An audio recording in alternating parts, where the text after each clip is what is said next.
Hey folks, Ethan here. Hope you're doing well. It's been nearly 4 months since I posted my last video in this Plan B series documenting my year off work for creative projects. Unfortunately, that hasn't really been within my control. Today, I wanted to update you all on what's been going on with me and help raise awareness about a somewhat common but overlooked health issue. In December of 2023, I temporarily stepped back from making videos in this series to focus instead on my new song Don't Feel Like Dancing, which I finished work on around the beginning of the year. In January, while preparing for its release, I traveled around the country and performed as a ringer alongside my old college singing group, The Dins.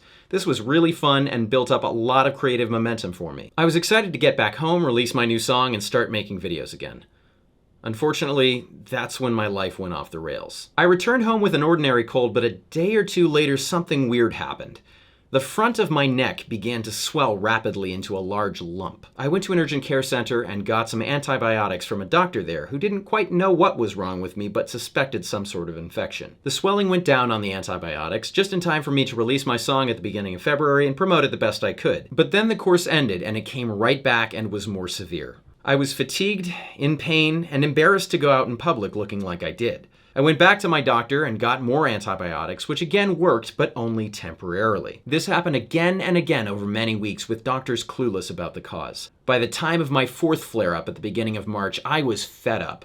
Exhausted and frustrated, I checked myself into an emergency room and demanded answers. After a CT scan later that day, I got my answers, and they were not the best case scenario. I'm one of about 7% of people born with something called a persistent thyroglossal duct, tissue left over from before I was born, when my thyroid was developing. This is pretty common, but for some reason they don't really teach about it in med school, and most doctors who aren't ENTs know nothing about it. They really should, though, because in some people like me, this can develop into something known as a thyroglossal duct cyst. And after that is aggravated by even one cold, it is liable to develop infections over and over again. If you ignore those, it can grow enough that it prevents you from breathing or swallowing properly. So then, this ticking time bomb in my body, present since birth, just decided to go off this year. I may look fine to you now, but I need continuous drugs to not start looking like this within a week. If I were to keep treating this issue with antibiotics too, eventually they'd stop working. So this solution is only temporary, and I'll need some serious surgery within the next couple of weeks to remove this. The worst part for me is that this problem is located right here,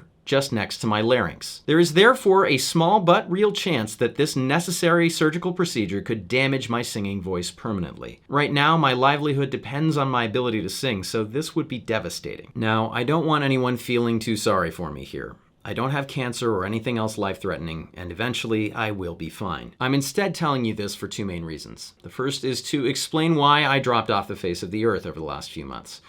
Dealing with this has been a little bit of a full-time job up to now and will continue to be until I start to recover from my surgery. I have lots of plans for more music and more videos after this, but they're going to have to wait until this awful chapter of my life is over.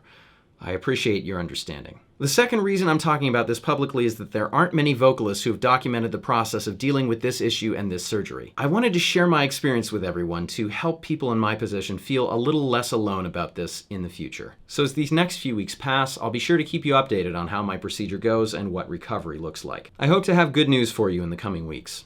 Until then, please take care and stay healthy. See you soon.